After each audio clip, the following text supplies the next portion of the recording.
ব্ৰহ্মপুত্ৰৰ বাঢ়নি পানীৰ কাৰণে আমাৰ জামুগুৰি পঞ্চায়তৰ যিখন বনপুৰৈ গাঁৱত যিটো আমাৰ জিঅ' টিউবৰ মথাউৰি আছিল, মথাউৰিটো আধা খহাই লৈ গ'ল। সেইকাৰণে যদি মথাউৰিটো খহি যায়, আমাৰ জামুগুৰি পঞ্চায়তকে ধৰি বিস্তীৰ্ণ গহপুৰৰ অঞ্চল সাংঘাতিকভাৱে ক্ষতিগ্ৰস্ত হ'ব। সেইকাৰণে ৰাতি মই আৰু আমাৰ গহপুৰৰ বিধায়ক, লখিমপুৰৰ DC, SP, আমাৰ ৱাটাৰ ৰিচোৰ্চৰ বিষয়াসকল মিলি আমি ৰাতিয়ে JCB ডাম্পাৰ গোটাই, ট্ৰেক্টৰ গোটাই 5,000 জিঅ' টিউবৰ বেগ আনি পেলাই আমি কামটো মথাউৰিটো বচাবৰ কাৰণে চেষ্টা চলাই আছিলোঁ। আৰু মুখ্যমন্ত্ৰী মহোদয়েও আমাক ৰাতিও ফোন কৰিছে, আজি ৰাতিপুৱা 6টা বজাতে ফোন কৰিছে।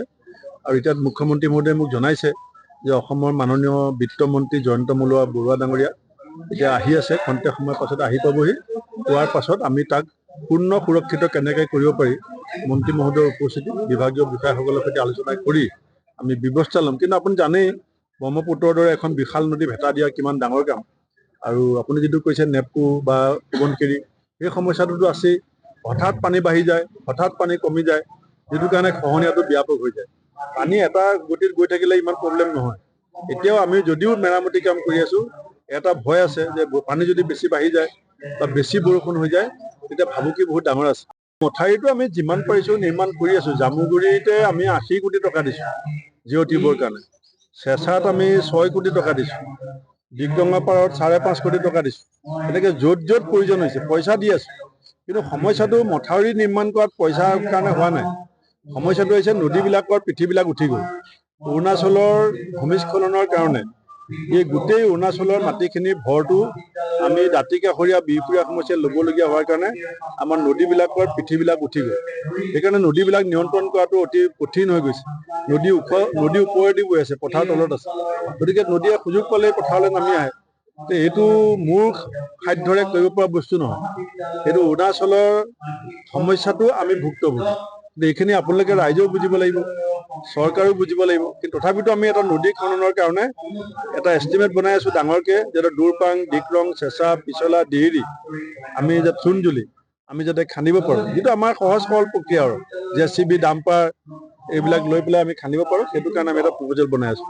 ব্ৰহ্মপুত্ৰৰ বাঢ়নি পানীৰ কাৰণে আমাৰ জামুগুৰি পঞ্চায়তৰ যিখন বনপুৰৈ গাঁৱত যিটো আমাৰ জিঅ' টিউবৰ মথাউৰি আছিল, মথাউৰিটো আধা খহাই লৈ গ'ল। সেইকাৰণে যদি মথাউৰিটো খহি যায়, আমাৰ জামুগুৰি পঞ্চায়তকে ধৰি বিস্তীৰ্ণ গহপুৰৰ অঞ্চল সাংঘাতিকভাৱে ক্ষতিগ্ৰস্ত হ'ব। সেইকাৰণে ৰাতি মই আৰু আমাৰ গহপুৰৰ বিধায়ক, লখিমপুৰৰ DC, SP, আমাৰ ৱাটাৰ ৰিচোৰ্চৰ বিষয়াসকল মিলি আমি ৰাতিয়ে JCB ডাম্পাৰ গোটাই, ট্ৰেক্টৰ গোটাই 5,000 জিঅ' টিউবৰ বেগ আনি পেলাই আমি কামটো মথাউৰিটো বচাবৰ কাৰণে চেষ্টা চলাই আছিলোঁ। আৰু মুখ্যমন্ত্ৰী মহোদয়েও আমাক ৰাতিও ফোন কৰিছে, আজি ৰাতিপুৱা 6টা বজাতে ফোন কৰিছে। আৰু এতিয়া মুখ্যমন্ত্ৰী মহোদয়ে মোক জনাইছে যে অসমৰ মাননীয় বিত্তমন্ত্ৰী জয়ন্ত বৰুৱা ডাঙৰীয়া এতিয়া আহি আছে, খন্তেক সময়ৰ পাছত আহি পাবহি। পোৱাৰ পাছত আমি তাক পূৰ্ণ সুৰক্ষিত কেনেকৈ কৰিব পাৰি মন্ত্ৰী মহোদয়ৰ উপস্থিতিত বিভাগীয় বিষয়াসকলৰ সৈতে আলোচনা কৰি আমি ব্যৱস্থা ল'ম। কিন্তু আপুনি জানেই ব্ৰহ্মপুত্ৰৰ দৰে এখন বিশাল নদী ভেটা দিয়া কিমান ডাঙৰ কাম। আৰু আপুনি যিটো কৈছে নেপকো বা সোৱণশিৰি, সেই সমস্যাটোতো আছেই। হঠাৎ পানী বাঢ়ি যায়, হঠাৎ পানী কমি যায়, যিটো কাৰণে খহনীয়াটো ব্যাপক হৈ যায়। পানী এটা গতিত গৈ থাকিলে ইমান প্ৰব্লেম নহয়। এতিয়াও আমি যদিও মেৰামতি কাম কৰি আছোঁ, এটা ভয় আছে যে পানী যদি বেছি বাঢ়ি যায় বা বেছি বৰষুণ হৈ যায়, তেতিয়া ভাবুকি বহুত ডাঙৰ আছে।